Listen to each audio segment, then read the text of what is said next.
Chapter 1. I sit alone in a dead world. The wind blows hot and dry, and the dust gathers like particles of memory waiting to be swept away. I pray for forgetfulness, yet my memory remains strong, as does the outstretched arm of the oppressive air. It seems as if the wind has been there since the beginning of the nightmare, sometimes loud and harsh, 1,000 sharp needles scratching at my reddened skin, sometimes a whisper, a curious sigh in the black of night, of words more frightening than pain. I know now the wind has been speaking to me, only I couldn't understand because I was too scared. I am scared now as I write these words. Still, there is nothing else to do. I don't know where to start, but there must be a place of love, of hope. He gave me those things and others as well. Yes, I will start with him.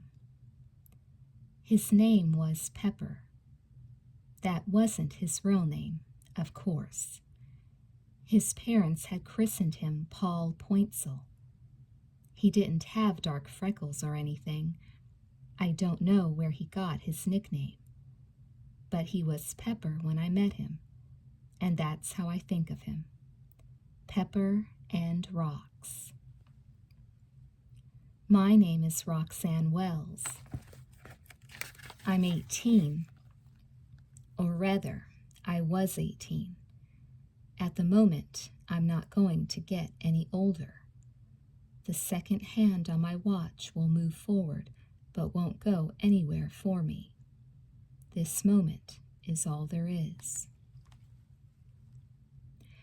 We met in high school.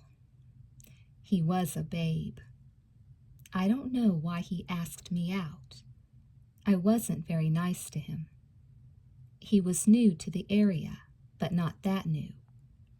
I'd seen him around town for a year or so before he made a move on me. I'd heard good and bad things about him. One friend said he was just out for sex. Another said he was a romantic at heart. What the hell, I thought. I needed sex and romance in my life. Sometimes I believe I would have taken one without the other. Even before Pepper cornered me, I decided that, if given the chance, I would let him get to know me.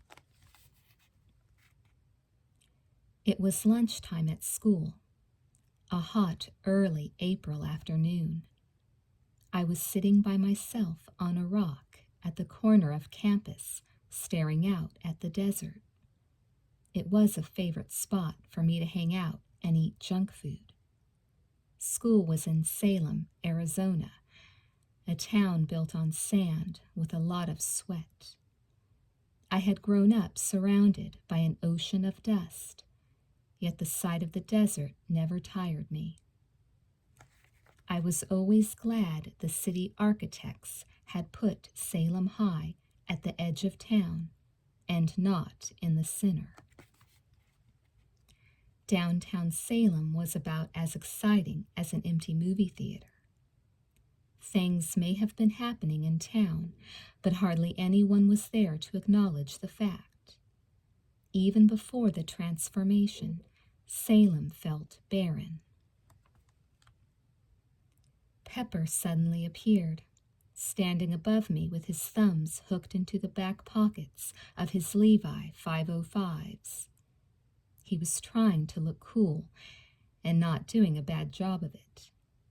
He was too handsome. By that, I mean I wasn't given any chance to dislike him. Everything that happened between us had to be. It was inevitable. His hair was brown and messy. He needed a shave. His eyes were as dark as blue prairie grass before a storm. He had a body. Every guy does. But his fit him better than most. But I didn't smile at him, not right away. I was cool, too. "Hey, Roxanne," he said, then paused. "That is your name?" It had better be. I had to shield my eyes to look at him. He had the sun behind him, which I think was a strategic move on his part. "What do you want?" "Got a cigarette?" "I don't smoke," I said. "I've seen you smoke." "When?" "At the park, at night." "Those weren't cigarettes," I said. "To each his own. I'm a beer man myself." I shrugged, going back to my honey bun. I get loaded once in a blue moon. I took a bite of my bun. And every Tuesday. "Mind if I sit down?" he asked, not waiting for my permission to share the rock. At least now I didn't have to blind myself to look at him. "What's so special about Tuesdays?" he asked. "Tuesday means Monday's over." He glanced back at campus, the lackadaisical crowd. "You're a senior, aren't you? You'll be out of here pretty soon. What are you going to do after graduation?" I laughed. "Look at you. We haven't even been introduced, and you want to know what I'm going to do with the rest of my life." He just stared at me a moment. Then he offered me his hand. "My name's Pepper," he said. "That's a weird name." I shook his hand. "Is it a nickname?" "I guess. I hear everyone calls you Rox." "Only my friends." "What should I call you?" he asked. "You don't have to call me anything." "You're a real sweetheart, you know that?" I smiled sweetly. "Thank you. Is that a personal observation, or is that something else you've heard?" "Do you want me to leave?" "Whatever gave you that idea?" I asked. He stood. "Have a nice lunch, Roxanne." I quickly put a hand on his knee. "You may call me Rox, Pepper." He hesitated, then sat back down and stared at the ground. Guys often do that. I don't know why. There's nothing there. "I'm not trying to hit on you or anything," he said. "What are you trying to do?" He glanced over. "I was just looking for a cigarette." "There's a liquor store over on Stills. It sells them. It sells beer as well." That got him mad. "Do you want me to stay or not?" I laughed. "I don't know. Now that I know you're not going to hit on me, probably not." The tension was broken. He laughed, too. "What are you doing next Tuesday?" Like I said, I was game. Drinking beer with you. Maybe. There was no maybe about it. We went out the following Tuesday.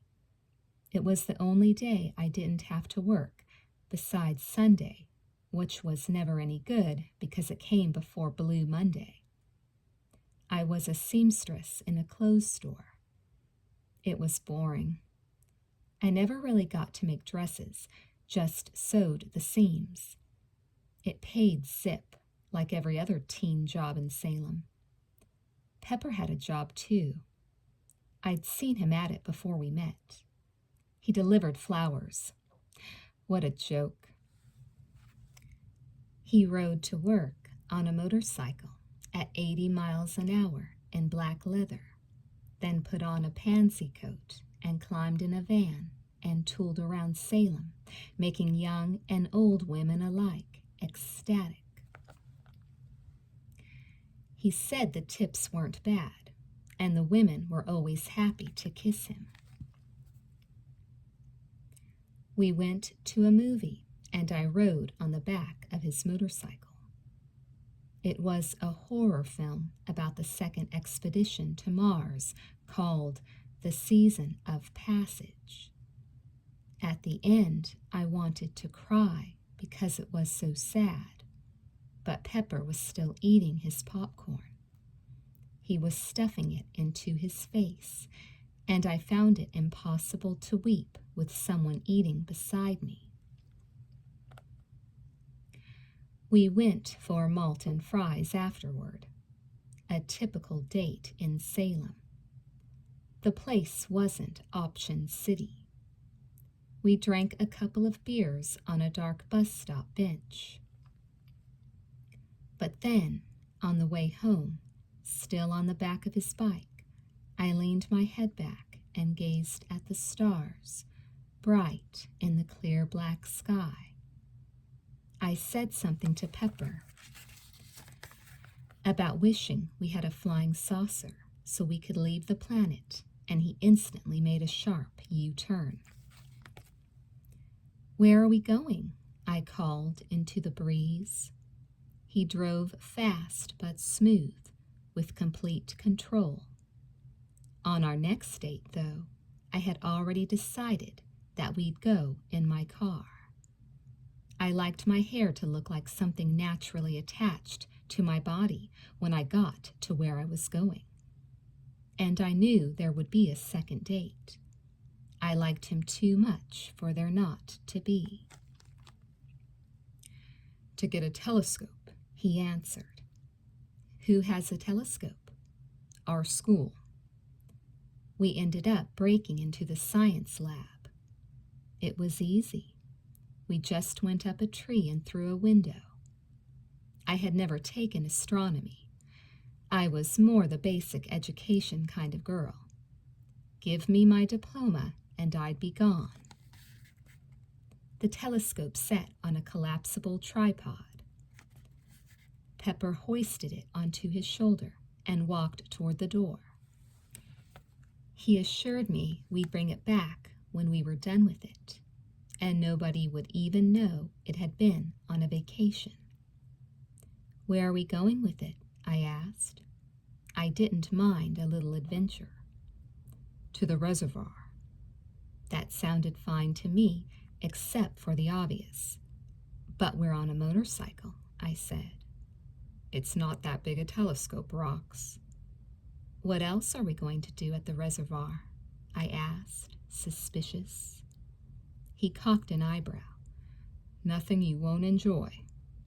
"I'm not that kind of girl." "They all say that." I socked him. "Some of us mean it. But I don't know if I was one of them. We didn't have sex the first night anyway. We had a hard enough time getting the telescope out to the reservoir. Pepper complicated matters by roaring through the center of town so that everyone could see what we were doing.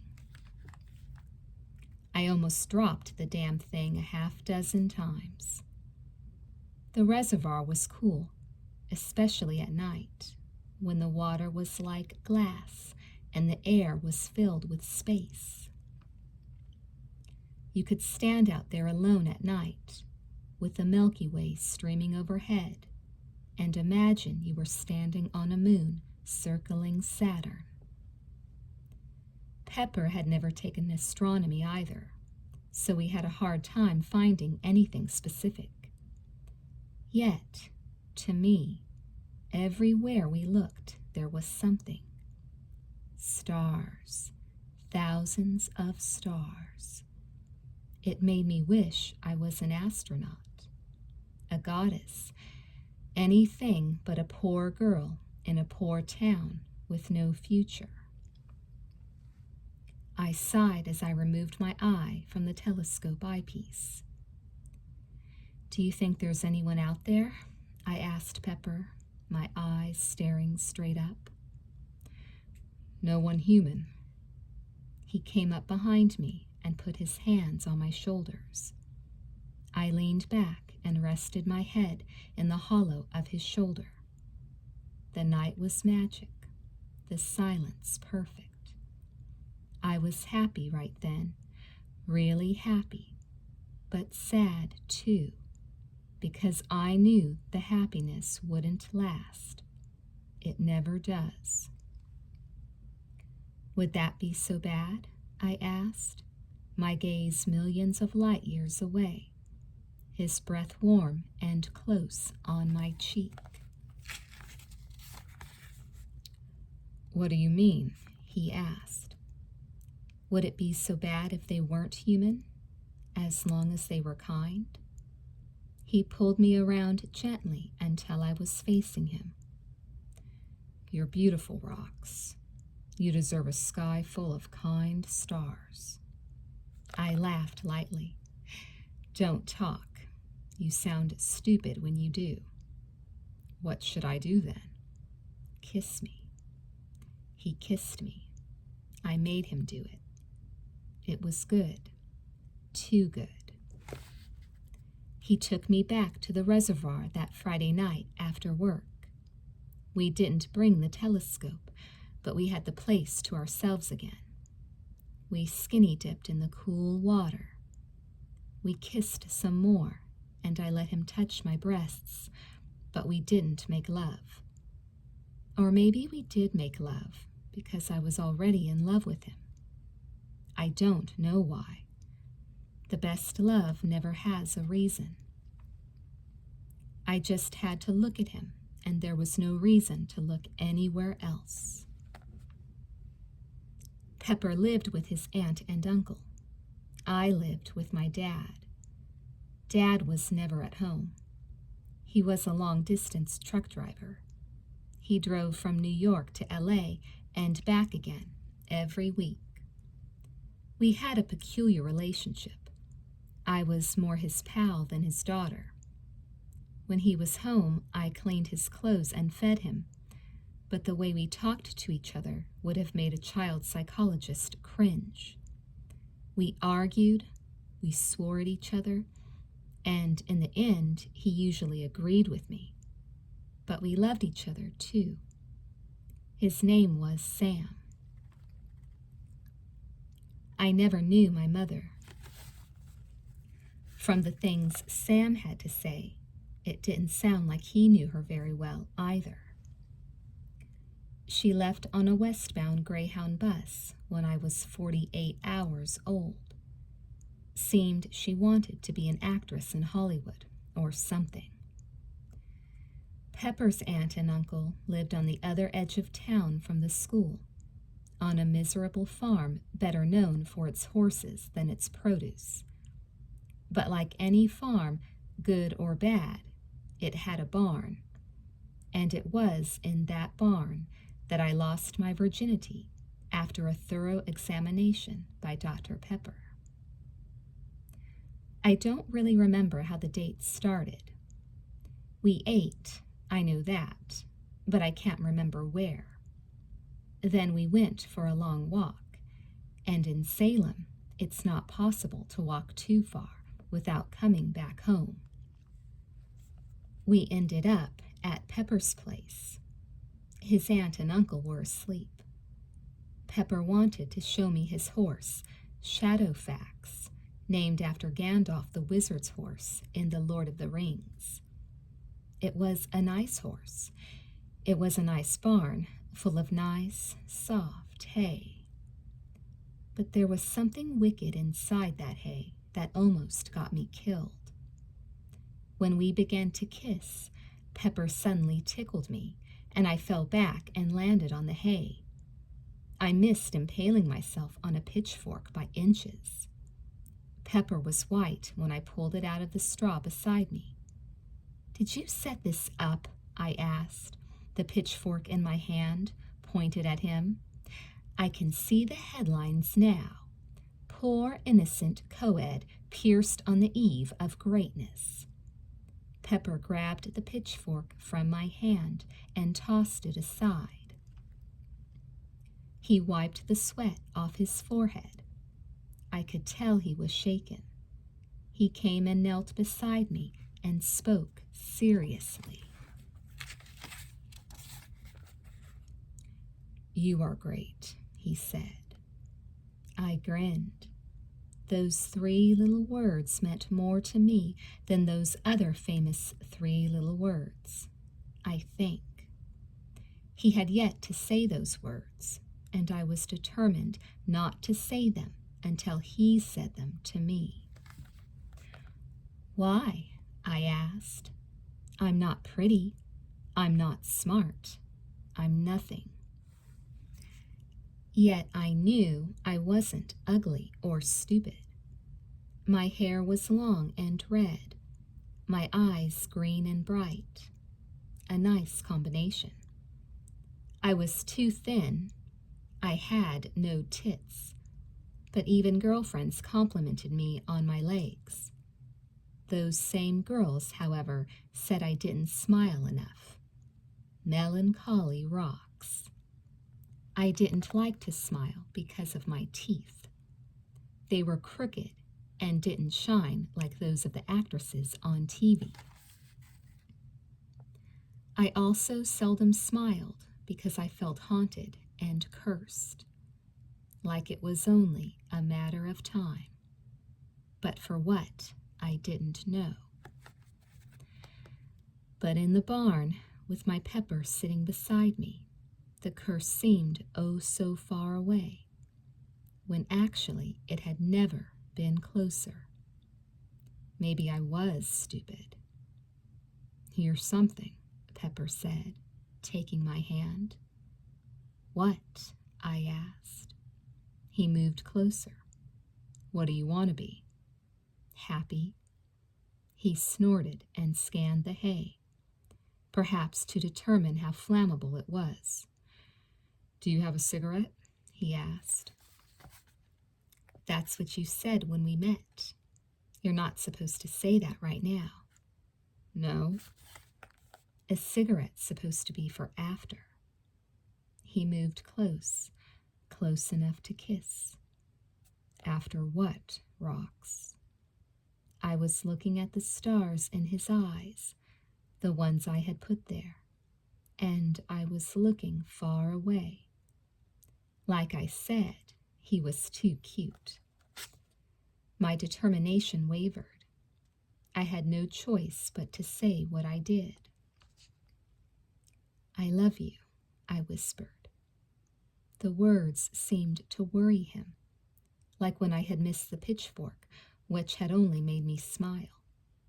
I wished so much that he would smile right then. Why? He asked. Because it makes me happy. I hesitated. Do you love me? Now I had put him on the spot. He was really missing his cigarette, but he didn't look away. He kissed me instead, lightly, and then sneezed in his lap. I had to laugh. Never mind, I said. He shook his head. It's not you, it's the hay. I lifted my knee and poked him with my foot. I like this hay. It's like one giant bed. That was a hint he understood. The way he looked at me changed. It wasn't a lustful look. It was more like his worry deepened and transformed inside him, becoming something closer to fear. But being scared can be fun. And he looked interested, too. He took me in his arms. What do you want to do? He asked. I brushed his hair back. What comes easiest? Rocks, he began. I closed his lips with my finger. Shh, you don't have to say it. I love you, too. I told you, I began. He closed off my lips with his finger. I will love you, he corrected himself. Is that good enough? I nodded, feeling the hay at the back of my neck, sliding down my shirt. Yeah, just don't wait too long. I won't, he promised. And then, just before it all began, and the train raced down the hill to the bottom. I asked him one question. I didn't want to. His answer stood a 50% chance of ruining everything. But I had to ask it. I stared at the pitchfork as I spoke, lying so innocently beside us. Is this your first time? I asked. Is it yours? Yes. He kissed the side of my face. It's my first time too, Rox. I cannot talk too much about the sex. It was better than ice cream. It was like a summer night before summer really began, before school let out. For me, anticipation has always been stronger than the reality, and this was such rich anticipation, so constant that it couldn't help but be fulfilled. What I mean is, I was happy in his arms, like I was that night we were together in the arms of the stars. I felt so much a part of him, I honestly believed, for a long time afterward, that I could be a part of everything. Did I think of protection against pregnancy? We only made love that one time. I hardly had a chance to think anything. I suppose the thought of contraceptives crossed my mind after we were done. But that's the same as thinking about your parachute after you've jumped. You can think all you want. The ground doesn't give a damn.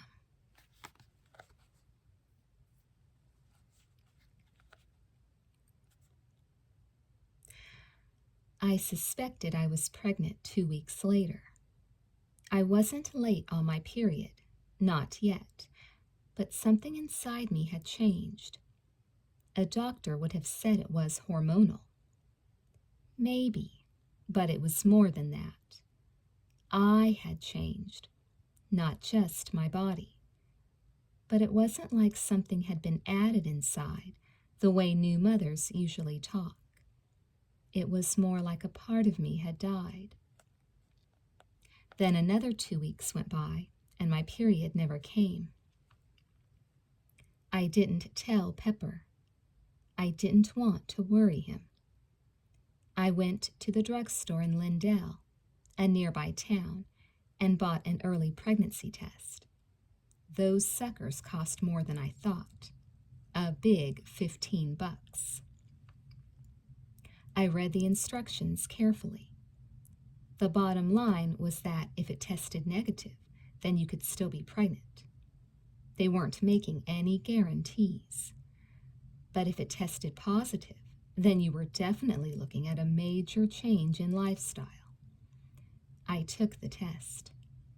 I failed it. I passed it. I held that pink-colored test tube in my hand and started shaking. But no matter how hard I shook, the test tube didn't turn blue or green. I was pregnant. God. I didn't cry. How could I? It was a miracle. It was a gift from God. I threw up instead.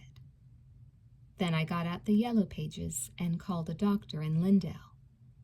That's what the instructions inside the test box had said to do. Just in case your doctor had a different colored test tube, I guess. I didn't have my own physician. I seldom got sick, and when I did, I just waited it out. I called Dr. Adams. He was the first one listed. I spoke to his nurse. She wanted me to have a blood test and a urine test, even before I saw the doctor. I asked how much. $70, she replied. My baby was already getting expensive, I thought. I said all right. I passed those tests. I passed them. The doctor was finally willing to see me about a week after I called.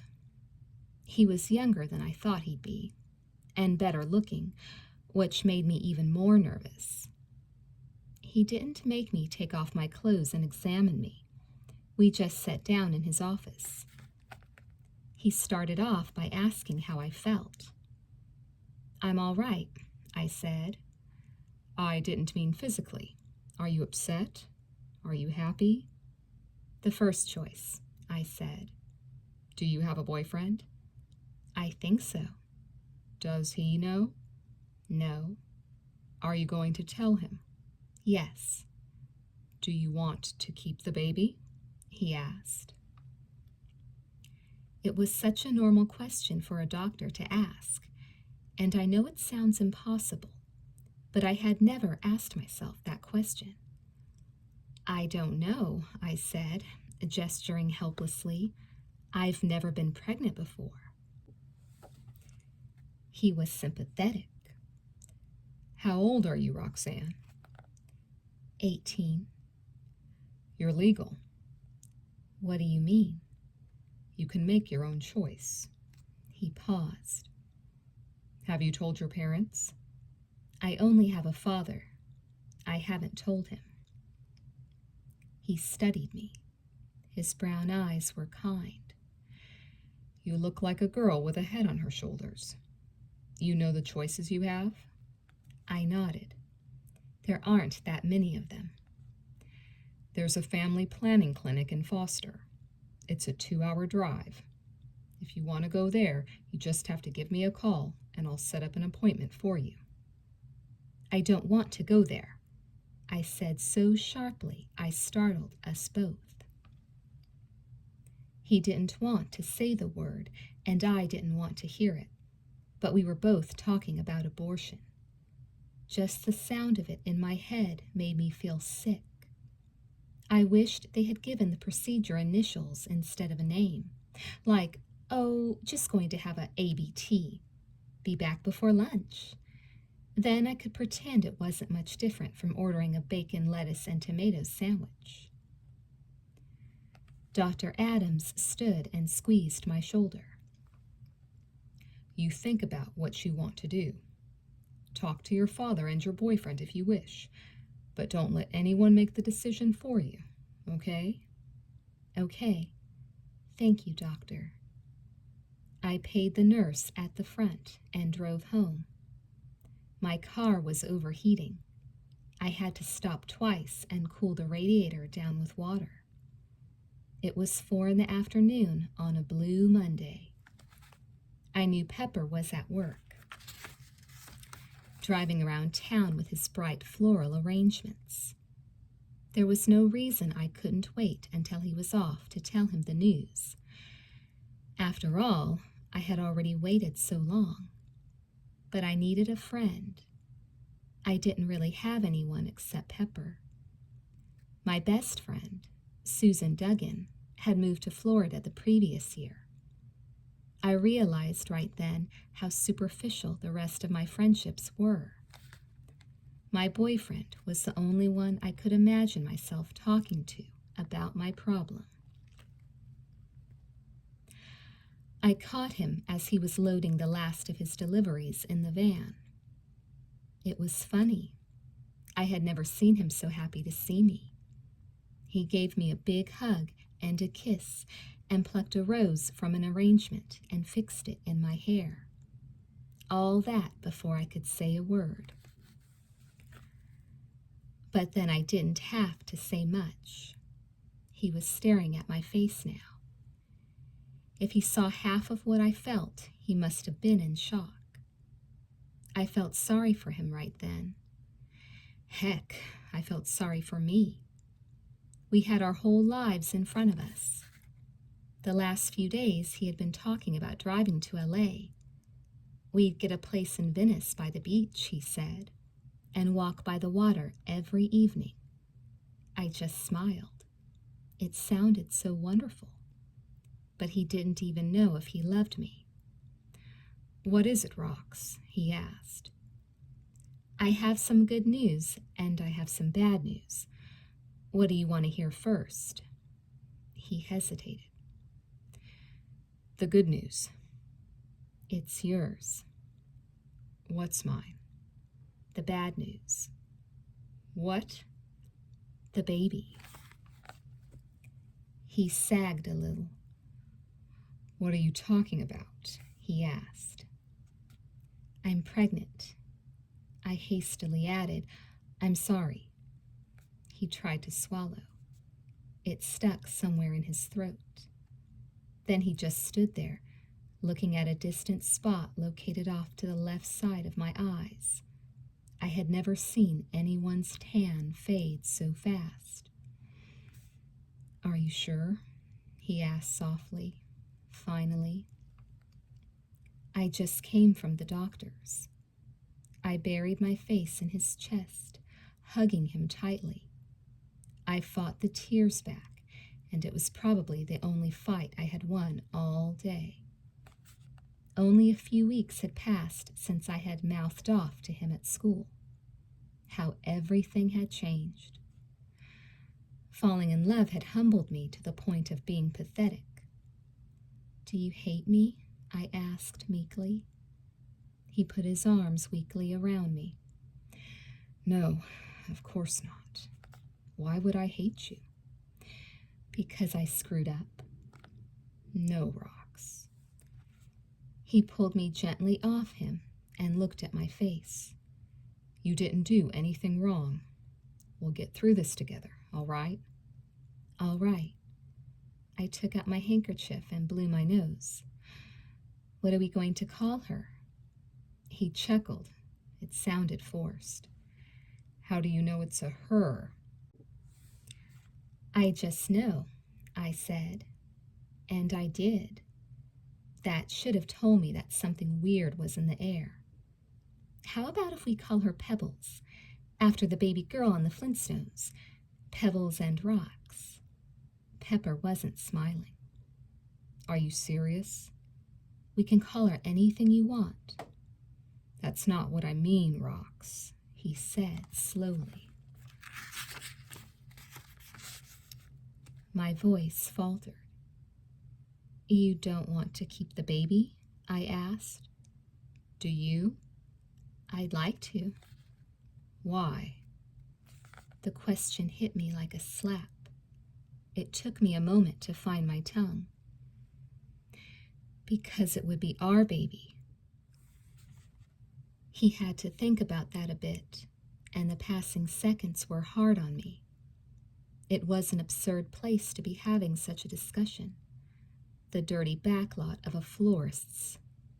I reached up and touched the flower Pepper had placed in my hair, but I was clumsy and it fell to the ground. I knelt to pick it up. Pepper stopped me. It's no good, he said. I was on edge.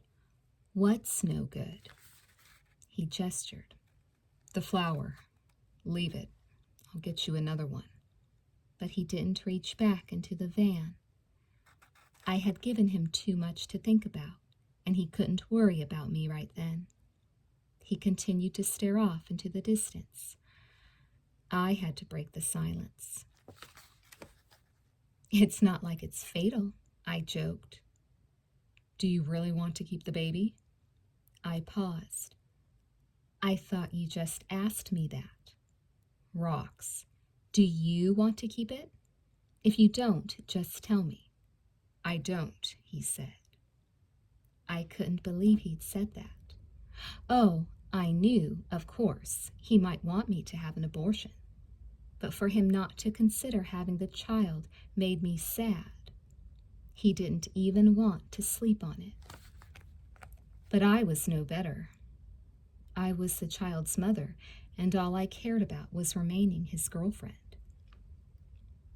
I would throw away the price of love to be in love. My response just came out of my mouth.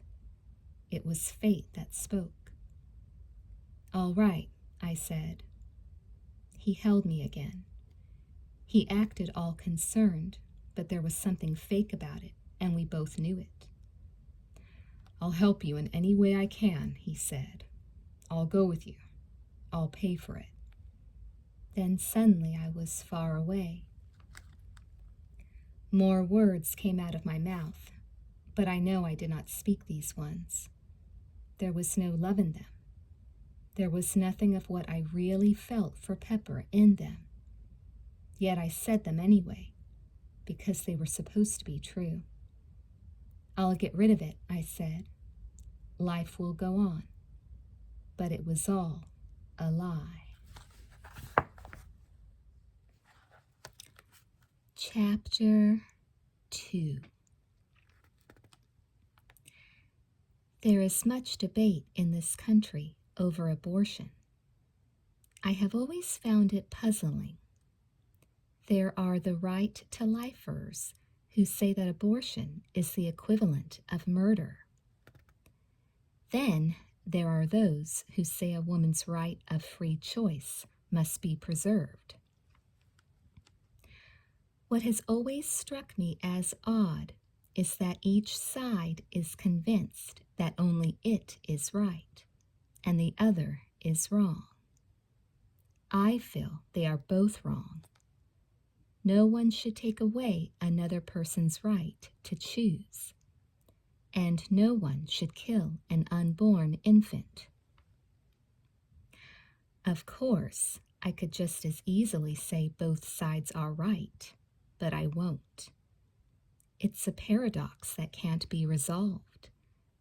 I think it is better to admit that than pretend there is a resolution. But most people want to believe what they are doing is right. I guess I have always been unique in that respect. I knew smoking dope was a lousy thing to do, but I did it anyway. I knew I should study more, but I couldn't be bothered. I goofed off and got loaded because I wanted to, and that was reason enough. Yet it wasn't as if I had no conscience. These things only hurt me, and I was willing to do them because I could take the hurt. I almost preferred it. Now, though, I had a baby in me. The baby could hurt me. It could drive my boyfriend away. It could make me work and slave for the next 18 years. I could hurt it. I could kill it. But Dr. Adams assured me it would be a painless death. Without consciousness, there could be no agony, and the doctor said that an immature fetus had zero awareness. I believed him. Dr. Adams made the appointment for me at the family planning clinic on Saturday in Foster. Because he had already completed all the necessary tests, it was not required that I come in beforehand. All I had to do was show up for the procedure. The time was set for 5:30 in the morning. Apparently, the surgeons like to get rid of nasty business early, so they could spend the rest of the day saving lives. The cost for the abortion would be $462. The clinic wanted to be paid up front. Pepper insisted on covering it all, but I said no, we'd split it. I only had $300 in the bank to begin with. Condoms would have been cheaper. A heart transplant would have been easier. All my talk was just talk. As we drove to Foster the night before, Friday, I felt I was driving to my death. We decided to get a motel in Foster and sleep, but we ended up talking till it was time to go to the clinic. My dad was out of town, and Pepper's aunt and uncle thought he was camping with a friend. The clinic was located in a small professional office building. It was still dark as we parked my car and walked inside. A plump, middle-aged woman looked up from behind a gray metal desk. She may have been a nurse. She was all in white. A mole the size of a quarter, complete with fine brown hairs, occupied the left side of her generous chin. There were no other women present. "Are you Roxanne?" the woman asked. "Yes. Are we early?"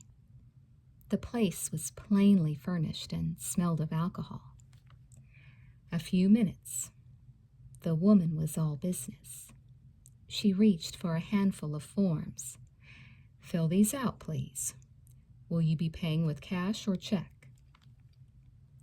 "I'll just put it on my expense account," I said. "Pardon?" the woman said. She had heard me, but didn't like my sense of humor. "Cash," Pepper said sourly, reaching for his wallet. I knew neither of us had imagined we'd be spending our hard-earned money this way. I filled out the forms. I had the wild thought in the middle of them that one day I would run for president and that the forms would be dug up by my opponent and used to smear my good name. So I changed a few things about myself, including the spelling of my last name and where I lived, and so on. I mean, it wasn't as if I wanted to receive the clinic's monthly newsletter. Pepper sat silently beside me as I wrote. If it had been him who was filling out the forms, then I would have probably helped him. He did worse in school than I did. Our child probably would have been retarded, I consoled myself as I finished the papers and gave them back to the mean woman. I was talking to myself a mile a minute, the whole rationalizing trip, but I spoke like someone was listening to me. The baby, of course. I imagined she could hear my mental dialogue.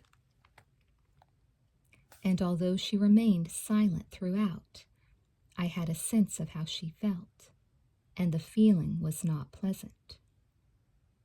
A man suddenly appeared in the doorway.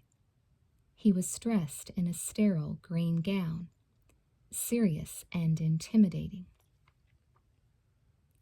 He was over 6.5 feet tall, and seated as I was, his covered head looked like something in orbit. He glanced briefly at me before his eyes moved to the woman behind the desk. "I'm ready for our first patient, Carol," he said. Then he closed the door and was gone. The woman lumbered up from behind her desk. "Come this way," she said. I stood, Pepper with me. We hugged each other briefly. "It'll all be over before you know it," he said. "I know." I pressed my mouth to his ear, whispering, "Love you." "Rox," he began. "Best we hurry," the woman interrupted. I let go of Pepper. "Goodbye," I said. "I'll be right here when you come out," he promised. We entered a different door from the one the doctor had disappeared behind. The smell of alcohol thickened. The clinic was small. A few steps and we were in the operating room. The woman handed me a green gown and told me to undress completely and lie on the table with my feet up in the stirrups. I could not believe this was happening. The woman left the room, and I began to unbutton my blouse. What a way to begin a relationship, I thought. I was lying on the table with my legs crossed when the doctor entered the room a few minutes later. I wanted to tell him that the table was making my bare butt cold. I also wanted to tell him that I was basically a good person who had made a mistake and that I didn't mean anybody any harm, particularly to the many tiny babies of the world. But I didn't say anything. He gently took hold of my feet and placed them in the stirrups. "I'm going to give you a series of shots, Roxanne," he said. It will numb the area. Will they hurt? I asked. Yes, but only for a moment. I like an honest doctor. He reached for a packet on a nearby shelf and opened it. There was a long needle inside and a small bottle of clear liquid next to it. He stabbed the needle into the top of the bottle and slowly filled the syringe, holding it up to the light. It looked like Excalibur, I thought, and he was going to stick it into me. Jesus, I whispered. Don't be afraid, he said. I chuckled. It was more fun getting into this predicament than it is getting out of it. He smiled at my comment, but only for a moment. He wasn't a bad man, but I was just another girl in trouble to him. He probably saw hundreds a year, if not thousands. This was business to him, not a matter of life or death. It was only then I wondered if an abortion could be dangerous. I remembered one of the forms I signed had said something about not holding the clinic responsible in the event I croaked. He gave me the shots. They hurt like hell. My eyes were wet when he finished. Then he started an IV into my wrist and patted my arm and told me he would be back in 15 minutes. I could hear a girl in the adjacent room undressing. It did not make me feel any less lonely. The gown was drafty, and the doctor had left the door open. I tried to pass the time by singing softly. People told me I had an incredible voice, but I didn't believe them.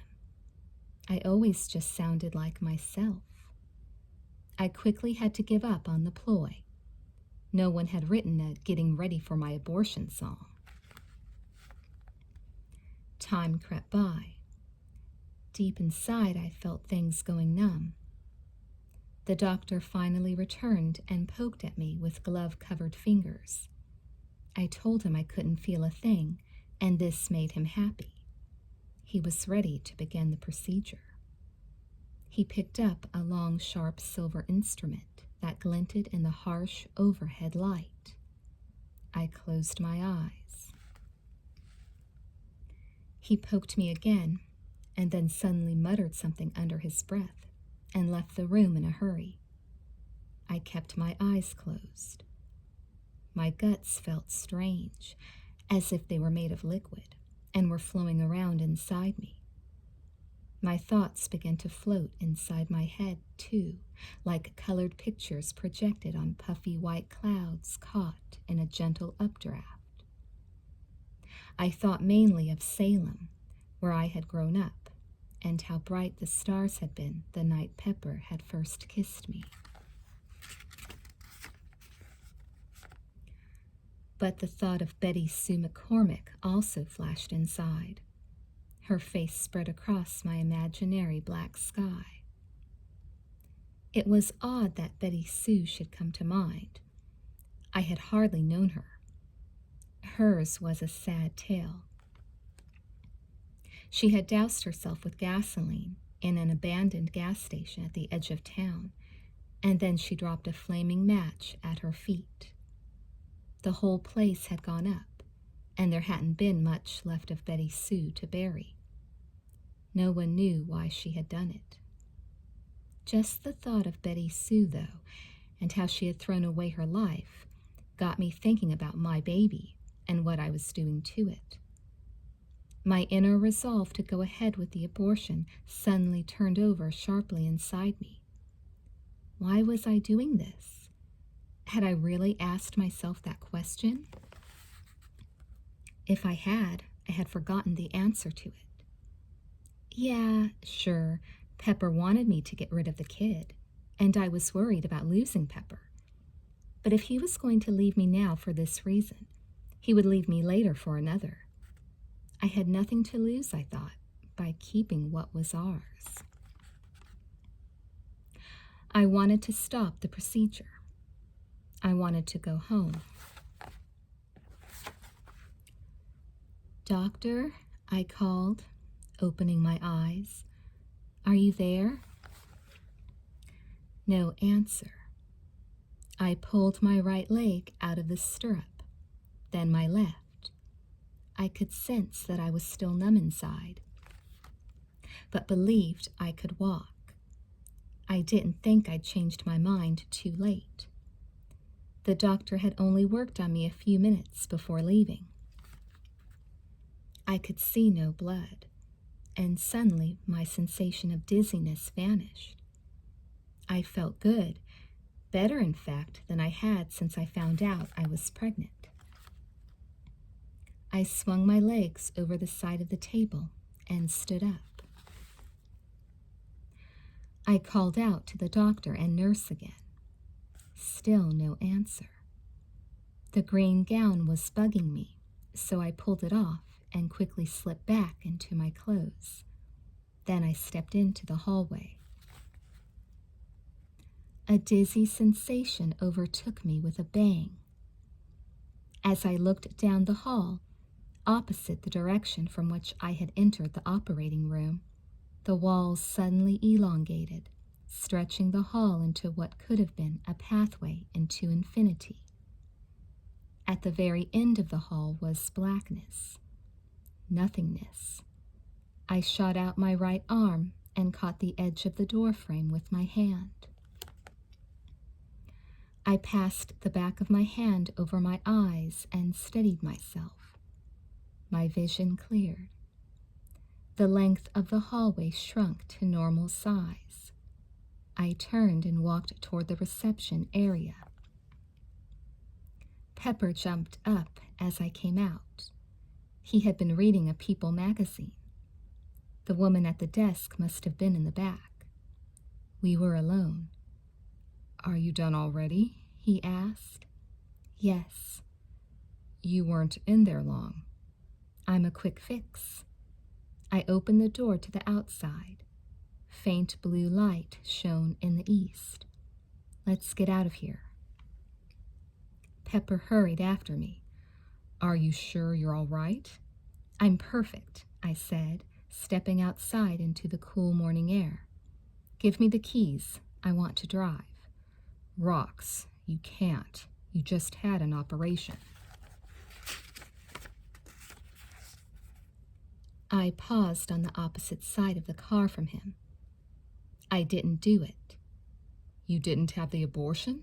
he asked, shocked. "No, and I don't want to argue about it." "Rocks?" I put up my hand. "I just want to go home, okay? Give me the keys." He tossed me the keys, reluctantly. We climbed in the car and drove away. I half expected the ugly fat nurse to come bursting out of the clinic, shouting for us to stop. But we left in silence. And the silence followed us. "I think we should talk about this," Pepper said softly, 5 minutes later when we were on the outskirts of Foster. The town was twice the size of Salem, but that wasn't saying it was big. Soon we would be in the desert. "I've decided to have the baby," I said calmly. "We can talk all you want. I think you're right. We should talk. But I'm not going to change my mind. If that's not all right with you, I understand. You won't have to be responsible for raising our daughter. If you don't pay child support, I won't take any kind of legal action against you. You'll be free to live your life exactly as you want." He stared at me for a while before responding. I couldn't see his expression. I could only glimpse him out of the corner of my eye. I had my eyes on the road. We seemed to be the only ones leaving Foster that morning. "How do you know it's a girl?" he asked again. I chuckled. "I'm not sure. I just know." Nothing I say will make any difference? Nope. He sighed, settling himself in the seat as if he were about to take a nap. Then I won't say anything, except that I'll see you through this. I glanced over at him. That makes a difference, I said. Pepper nodded and then fell asleep. Men, boys, they could sleep through the end of the world. Of course, we had been up the entire night before. I never knew Pepper snored. I thought it was cute. When the sun came up an hour later, Pepper was still asleep.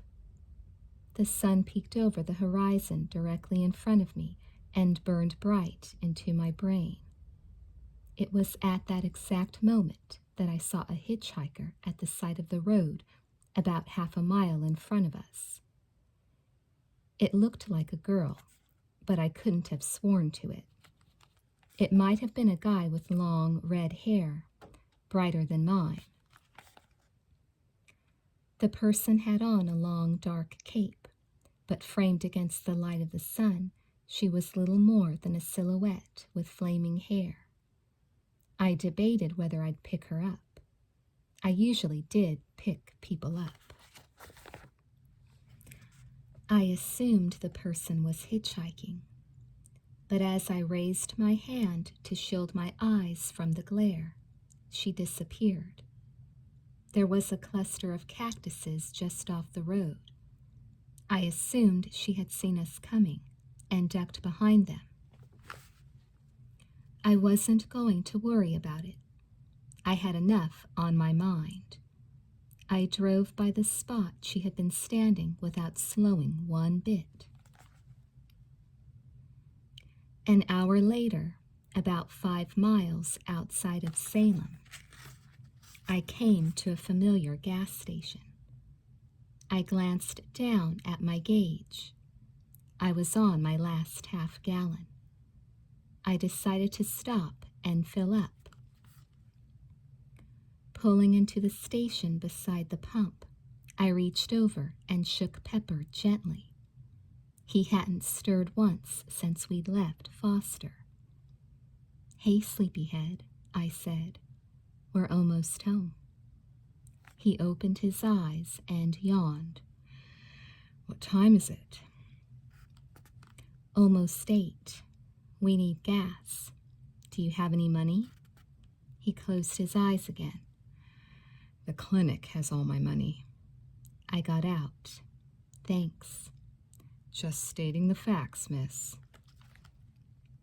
Like I said, I knew the station. It was always open. You could pump your gas before paying. I dug a mangled $5 bill out of my blue jeans. I wouldn't be filling up, after all. Pepper was snoring again before I got my 4.3 gallons in the tank. I walked up to the window to pay. A faint breeze played with my hair. The sky was as blue as summer. I knew it was going to be a cooker of a day. There was no one at the window, although it was open. "Hello? Anyone home?" No answer. The garage doors were pulled down, but the cash register was lying open. That was odd, I thought.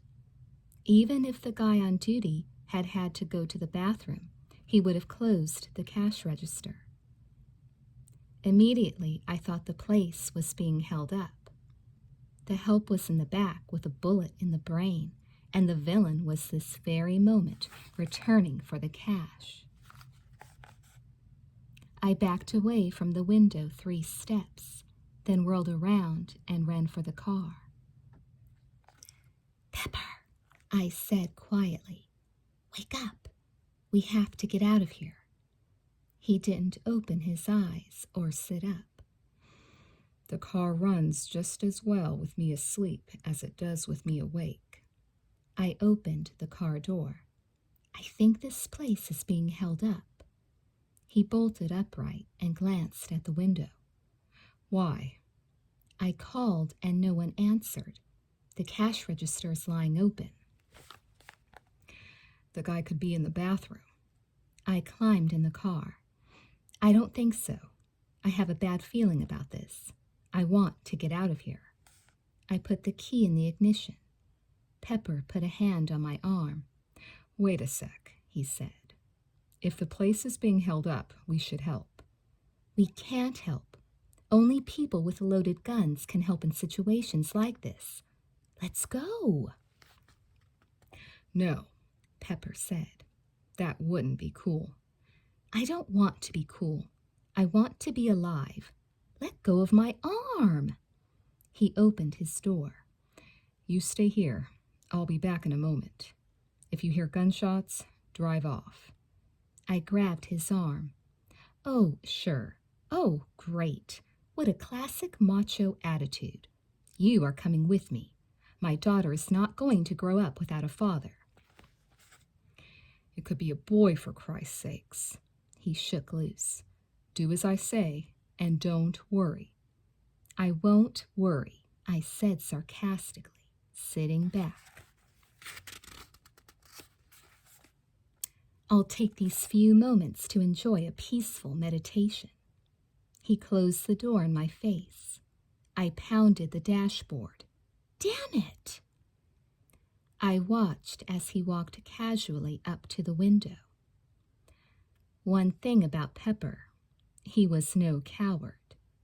He peered in the window, listened for a second, and then walked around the side of the building to a door and disappeared inside. Why did I go to an abortion clinic and pay them $400? I just had to sit through a holdup and I'd abort. I clasped my hand over my abdomen and waited. I didn't start the car. If someone shot Pepper, I thought, they could shoot me as well. He was back a minute later. I was so relieved I almost started crying. There's no one here, he said. Are you sure? Positive. There's no one in the back, the bathrooms, anywhere. Why would they just go off and leave the money lying around like that? Pepper was puzzled. I don't know. I handed him my $5 bill. Well, stick this in their cash register and let's get out of here. Pepper stuffed the money in his jeans pocket and climbed inside.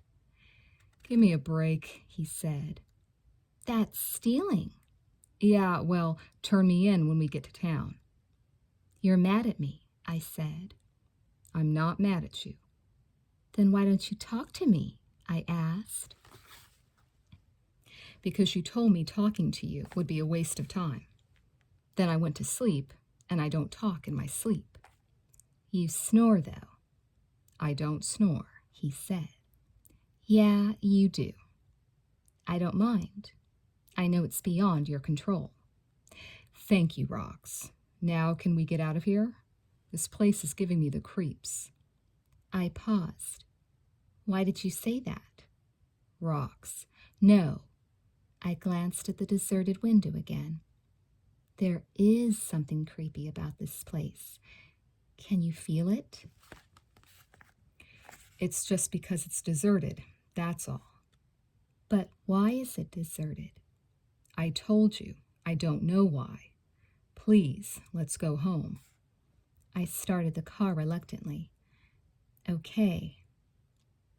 We drove into Salem. There was no one out. It was no big deal. It was still early, but it was odd. We went to Pepper's house. He climbed out of the car without giving me a goodbye kiss. What are your plans today? I asked him. I want to sleep some more. And after that, do you want to get together? I have the whole day free. I'd made sure I had the day off so I could recover from my operation. I was recovering all right. In 9 months, I would be fully healed. Sure, he said without enthusiasm. He turned away. Pepper? He stopped with his back to me. I told you. I understand. I'm sorry. He sighed and glanced over his shoulder. I hope we're not both sorry. Yeah, I agreed. I drove home. On the way, I noticed again how quiet the town was. There should have been someone on the road. I couldn't even hear a bird singing.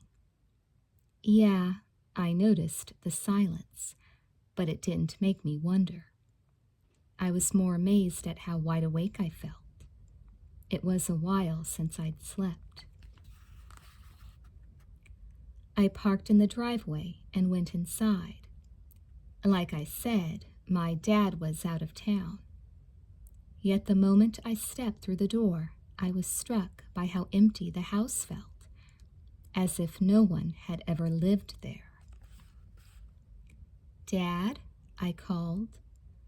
Of course, no one answered. I think I just wanted to hear the sound of my voice. My jitters from the deserted gas station were still with me. I went into the kitchen and put on a pot of coffee. I drank a dozen cups a day. I would have to learn to cut down. The caffeine wouldn't be good for the baby. While waiting for the coffee, I flipped on the radio. I had just bought it the previous month. It was a Sony and had twin cassette players and excellent reception. Only static came out of the speakers. I leaned over and checked the dial. It was tuned to my favorite station, 98.7, Rock You Until You Go to Heaven. Crazy Harry should have been greasing up the airwaves by now, I thought. I fiddled with the dial. The static continued. I switched to another station. More fuzz. "Damn," I muttered. He told me it was the better model. I turned off the radio. My coffee was ready. I take it black with both sugar and sweet and low. I mixed myself a powerful hit and sat in my dad's favorite chair in the living room, sipping and thinking. Our house would be nothing to film a movie inside.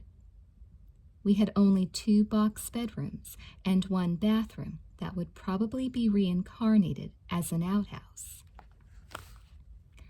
Still, it was cozy enough. My dad painted in oils in his spare time, when his back wasn't killing him from all his driving. He favored mountain scenes copied from National Geographic photographs. His works covered the walls around me. But the silence, the emptiness, it seemed to seep into me from the floor. I couldn't explain it. I set my coffee down and walked over and turned on the TV. Static, fuzz. "Like the radio," I whispered. I flipped through the channels. Nothing. "Oh no," I said. Suddenly, I was afraid. Afraid of nothing, that most awful of fears, especially when nothing is all there is. I strode over to the window and looked out. I watched for 5 minutes, and not a single car drove by. My fear deepened as the silence around me seemed to expand. The only sound was the faint rustling of the wind on the walls of the house, the desert sand scratching at the paint, like long nails craving an invitation inside. I sat back in my dad's favorite chair and picked up the phone. The dial tone was reassuring. I dialed Pepper's number. It rang and rang. I called a friend at school, Sandy Hankins. There was no answer. I called the local supermarket.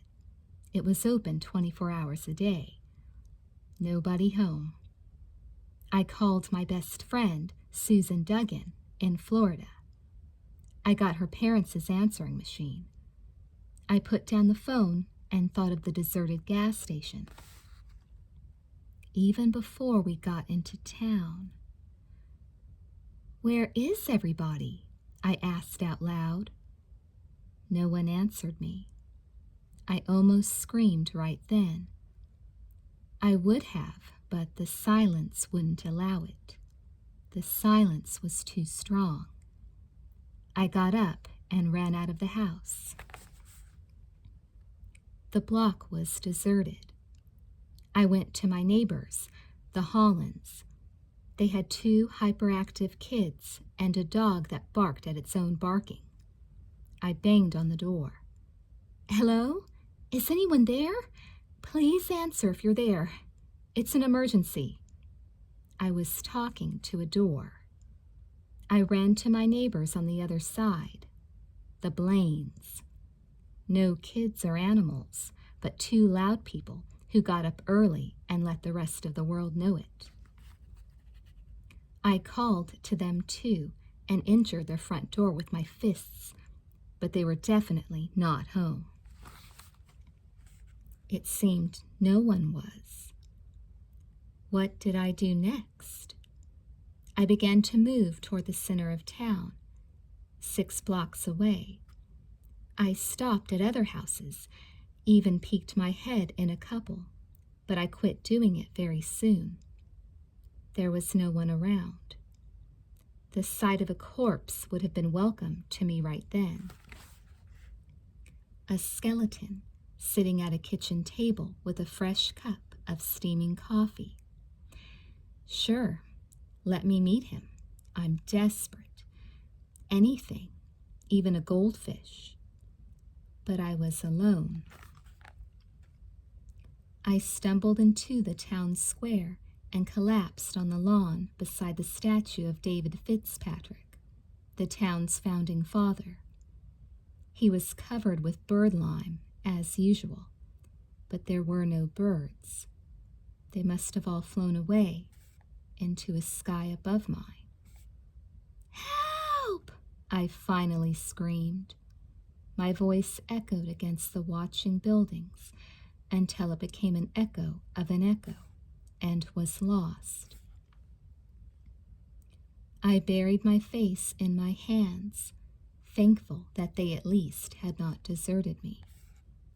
Tears filled my eyes, and I cried, but only quietly and to myself, because there was no one there to share them with. I was not merely confused. I was lost in a town I had lived in all my life. Time did not go by. That would have been a joke. Time had already packed its bags and left town. But something passed, and then after a while I became aware that someone was standing above me. I raised my eyes. I had to look into the sun to see him, just like the first time, just as I'd looked into the rising sun when I spotted the lone hitchhiker on the empty highway. "Pepper," I said. "Where is everybody?" he asked. Chapter 3. Pepper told me his story. His aunt and uncle had been out when he'd gone into the house. The fact hadn't disturbed him greatly, but when he had lain down to sleep, the creepy feeling he'd felt at the gas station wouldn't go away. He got up and called me, but I must have already been out and pounding on the neighbors' doors. He called a few friends, but no one was home. He didn't turn on the radio or TV, but started walking toward the center of town as I had done, calling out for anyone to answer.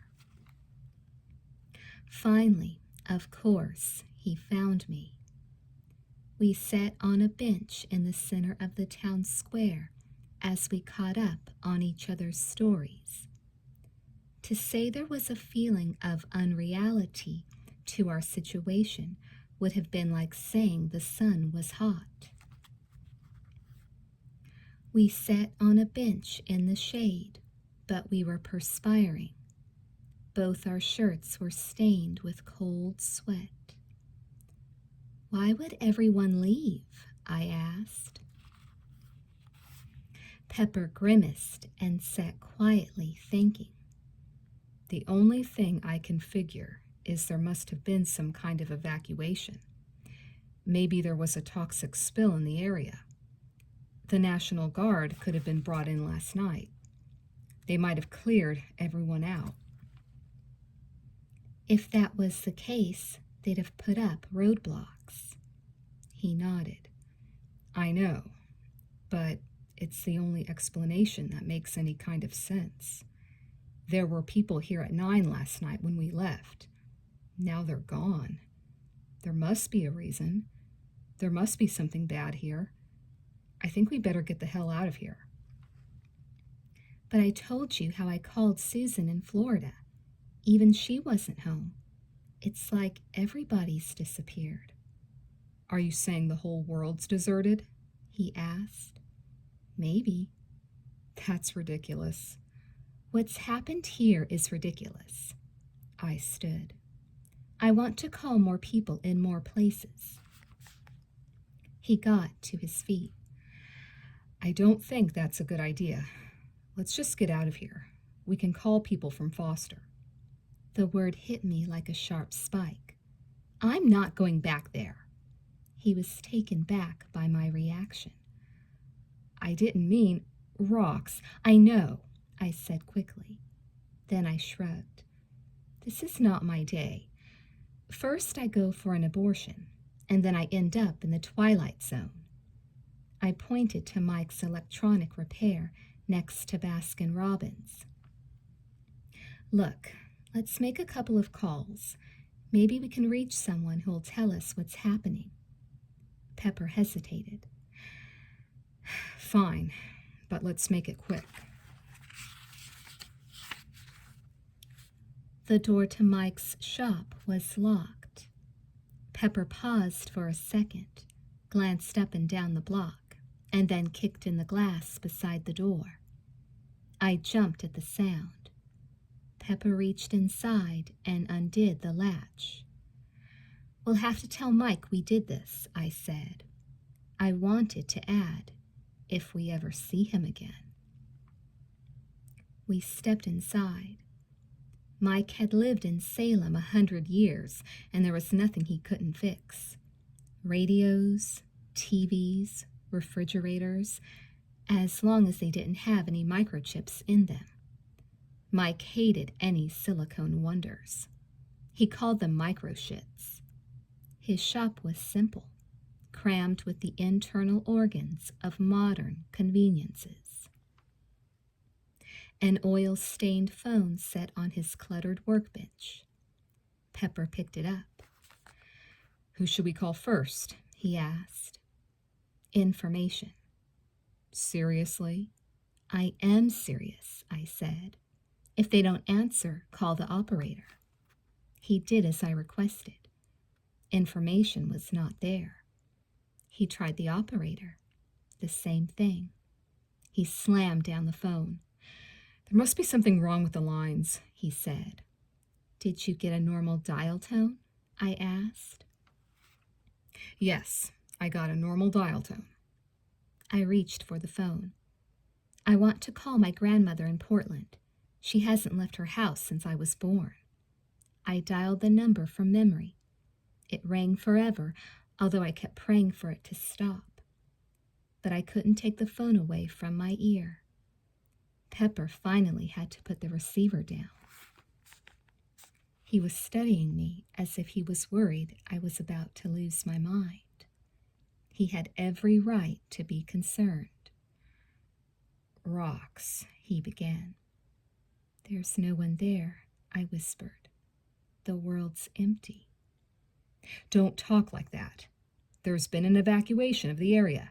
The National Guard— Screw the National Guard, I interrupted. He grabbed me. Your grandmother's probably still asleep. Call someone else. No. Do it, damn you. We're not alone. Yes, we are, a voice said behind us. Chapter 4. In walked Stan Reese. Short, chubby, 18-year-old Stan surprised me so bad I almost peed my pants. Child prodigy, probable valedictorian of our class. Good old Stan.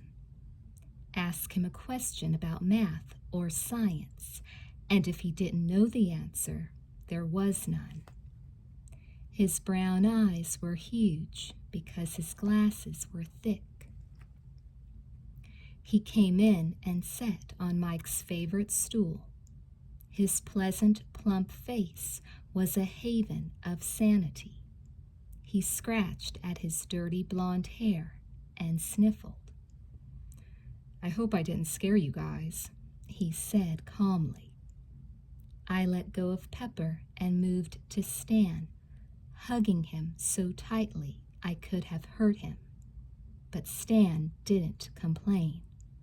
He wasn't only smart, he was cool.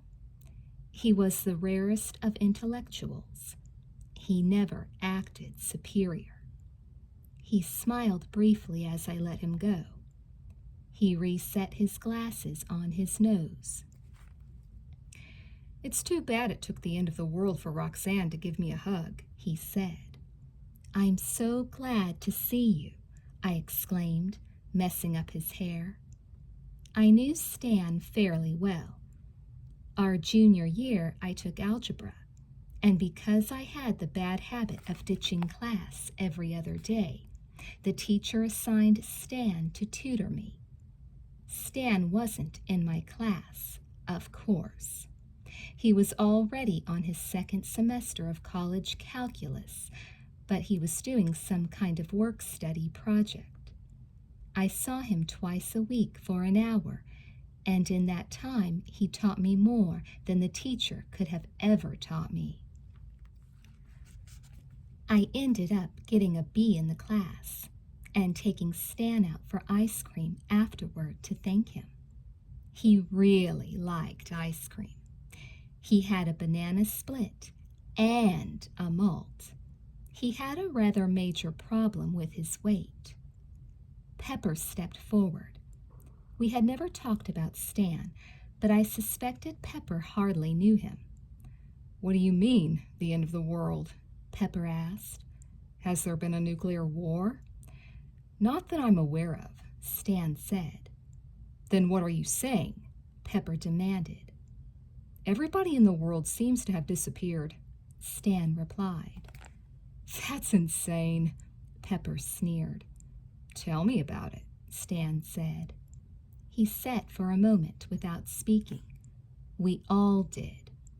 When Stan spoke next, his voice was curiously intrigued, as if our situation were nothing but a fascinating scientific problem, which I suppose it was in a way. I'm a short-wave operator, he said. Have been for years. I usually talk to 3 buddies of mine in Europe every Saturday morning. There's one each in France, Germany, and Switzerland.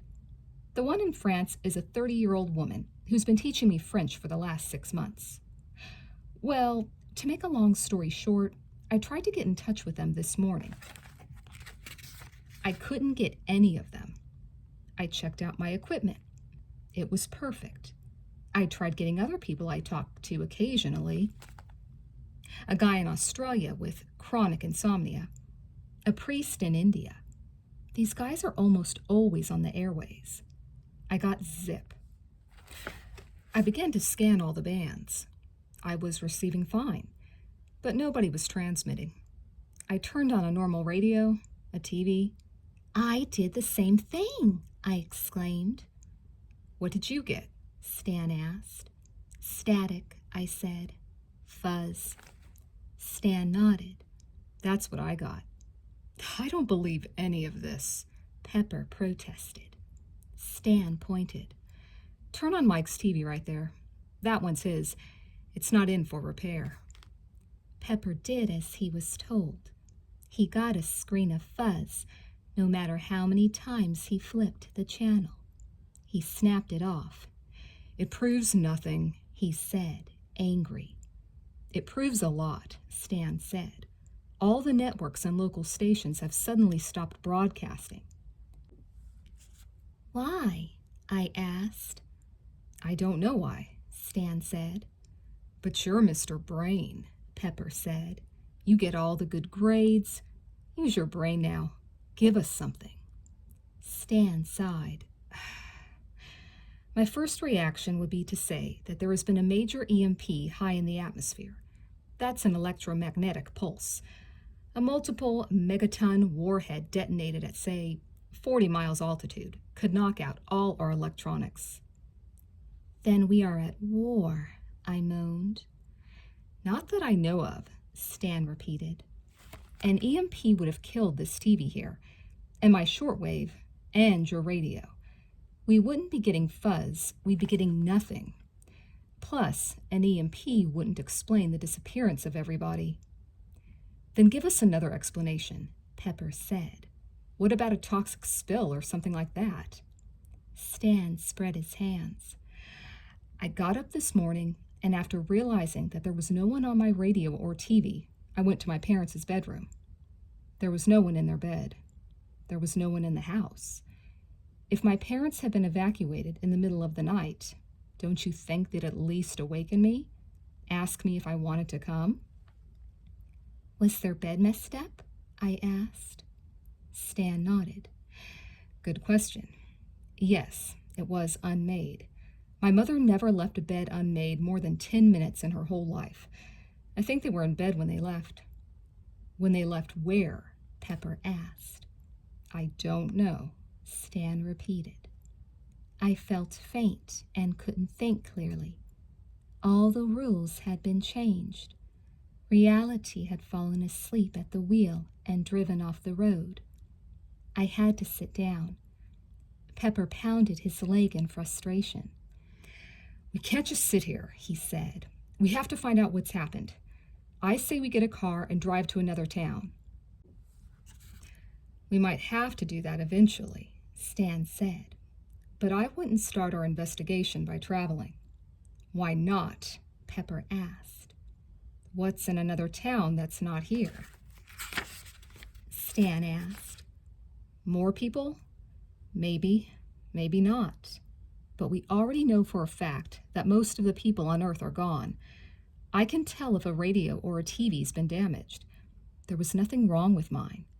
I doubt there was anything wrong with Roxanne's. That means that no one in any part of the world is transmitting. And that means this effect is not localized to here. But we have to find more people, Pepper protested. We may find more people in Salem itself, Stan said. We should look here first. People freak out when the unexpected happens. What's happened today is about as unexpected as you can get. If we go driving from town to town, we might end up getting shot at by someone. Pepper considered. He always had strong opinions, but logic worked wonders on him, and everything Stan had said made sense. All right, Pepper said finally. We'll stay here for now. But what do we do here? Stan paced in front of us. If there are other people in town, what would they do first? Once they discovered what had happened? They'd probably go through all the steps we have, I said. Then they'd leave town. What would they do just before they left town? Stan asked. Still a good car and a sack full of cash, Pepper said.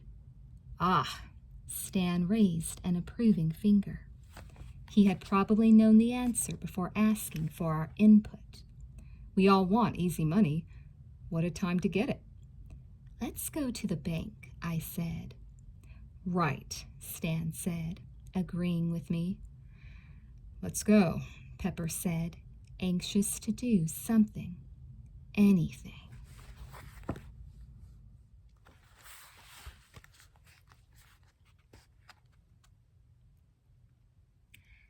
There were 2 banks in Salem, on opposite corners of the town square. We went to the small one first, a First Interstate. Our break-in tactics had lost their subtlety already. Pepper simply kicked the door in. We looked around, called out. No one. The next bank, a Security Pacific, was Salem's main center of commerce. I had been in it only a couple of days earlier when I had withdrawn my half of the abortion money. The teller had asked if I was going to use the cash for a present or for a vacation weekend. I had said, yeah, right, both. Give me the cash and mind your own business. It was a big bank, no doubt full of big bucks. As we approached, we could see the front door had already been smashed in, which made us hurry toward it. Stan stopped us before we could enter, though. Whoever was here has probably already come and gone, Stan said. But maybe we should call out before we enter. We don't want to surprise anybody. Good idea, Pepper said.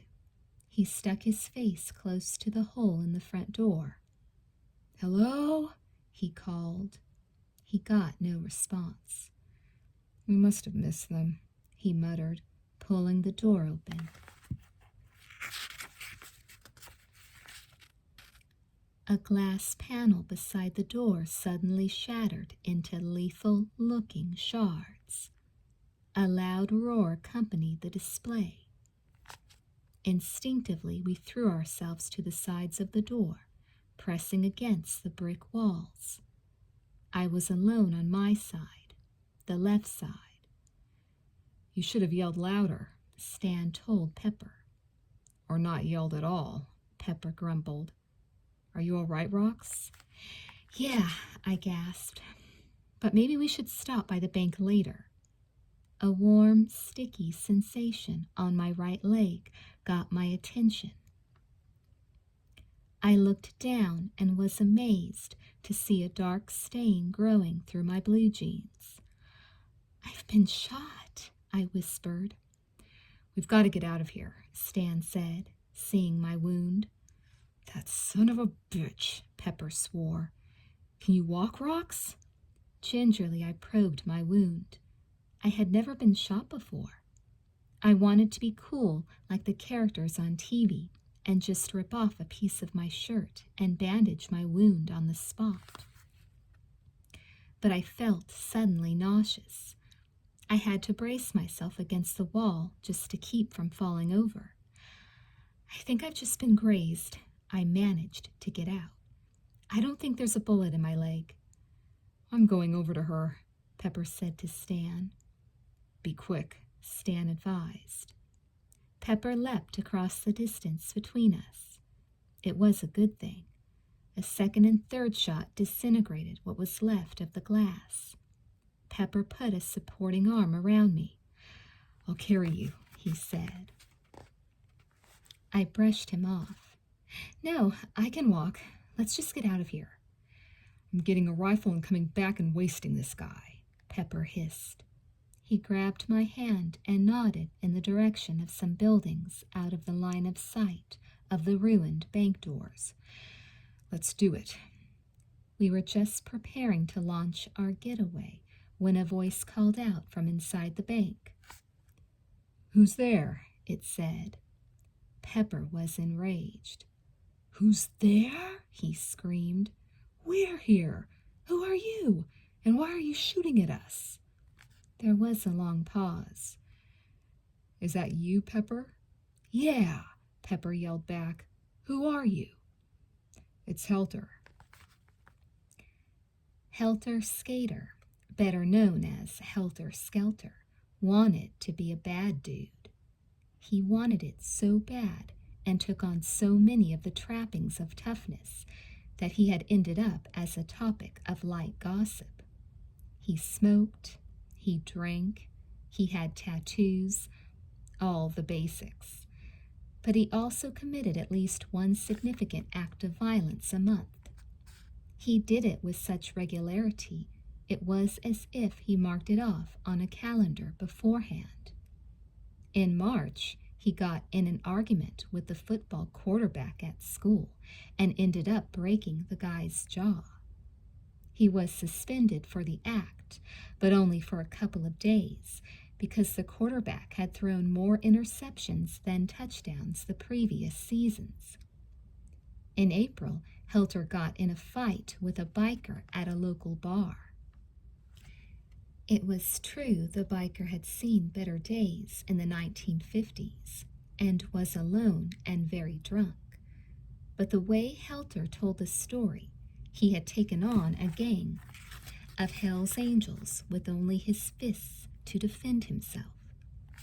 Now it was a May stardate, and he had just shot Roxanne Wells in the leg. "Are you done shooting at us?" Pepper called out, furious. Helter was bigger than my boyfriend, and obviously more practiced at the violent arts. But I suspected if push came to shove, Pepper would have torn Helter's head off. "Yeah, you can come in," Helter called. "I'm coming in all right," Pepper said, and kicked the door open. Stan and I chased after him. I was still bleeding, but it was going to have to wait. If there were only 4 people left alive on the planet, it wasn't going to do for one to get killed. "Pepper," I called after him, "don't start anything." "I don't have to start it," he snapped. "You're bleeding. That's a hell of a start already. Where are you, you yellow bastard?" Helter was, of course, back beside the vault where all the money was kept. He had obviously blown the lock off the vault because his black windbreaker pockets were fat with hundreds, and his pants pockets bulged with rolled green wads. He carried a mean rifle in his left hand, and I believe it was still smoking. He did not point it at Pepper as my boyfriend strode up, but he shook it a little. Tucked in his belt was a Colt .45 revolver. "Don't mess with me, Pepper," he said. "I didn't know who it was out there. You just decided when you woke up this morning that you would shoot at anything that moved, huh?" Pepper demanded, momentarily halting his advance. "If I wanted to hit you," Helter snapped back, "you'd be dead." I raised my hand. "Excuse me, my leg is bleeding. How come I'm not dead?" "Oh," Helter mumbled, chagrined. I could never decide whether he was attractive in a crude way or just plain ugly. His hair was blonde, plowed down to the roots, and his deeply tanned face was surprisingly featureless. He had 2 expressions, anger or vague confusion. I suppose he could look frightened, too, but I hadn't been around him all that much. He was a senior like the rest of us, but he moved in different circles. "I should kick in your face," Pepper said. Helter put his attitude back on. "What's stopping you?" "I think it's the fact that you're holding 2 deadly weapons," Stan observed. Helter scowled. "What are you doing here?" "Closing out my account," Stan replied. Then he did a very brave thing. He stepped forward and plucked the rifle out of Helter's hand. He didn't touch the revolver, however. Helter was so amazed he didn't even try to stop him.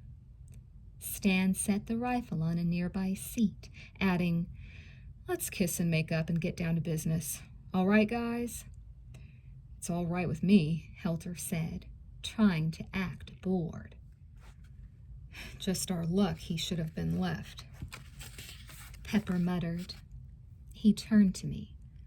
I want to look at your leg. Are you in pain?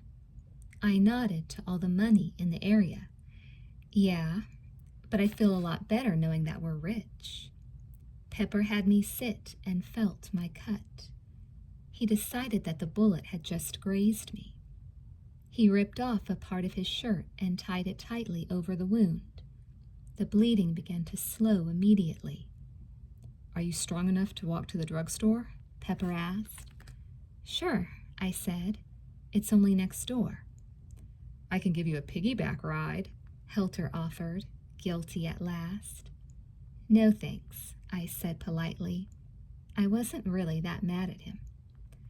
Could I have a piggyback ride? Stan asked Helter hopefully. What a group, Helter growled. At the drugstore, Pepper made the other two stay up front at the cash register while I sat down in the back beside the prescription drugs. I slipped down my pants so he could clean and bandage my wound. It was kind of romantic. They do this in westerns all the time, I said, as he taped the gauze to my thigh. I could tell he was enjoying the sight of my legs. They were good ones. I don't remember any drugstores in westerns, he said. That's true. I reached down and held his hands. His eyes met mine. If I was looking for strength, it was there for the taking. The only thing that made our situation bearable was that we were together. What are we going to do? I asked. First, we have to figure out what's happened, and then I guess we'll do the right thing. He glanced in the direction of the others. We're lucky we have Stan with us. The guy's sharp. You like him? I'm glad. He really is a wonderful person. But be nice to Helter as well. We'll get nowhere if we're at one another's throats. I'll tolerate him. I will not be nice to him. Pepper finished with my leg, and we rejoined the others. We hardly had a chance to catch up on Helter's story and ours when blonde, beautiful Leslie Bell strolled through the door. Her eyes were dry, but both her cheeks were streaked.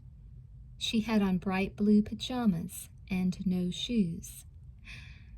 I have a splitting headache, she said flatly. Any of you guys got an aspirin?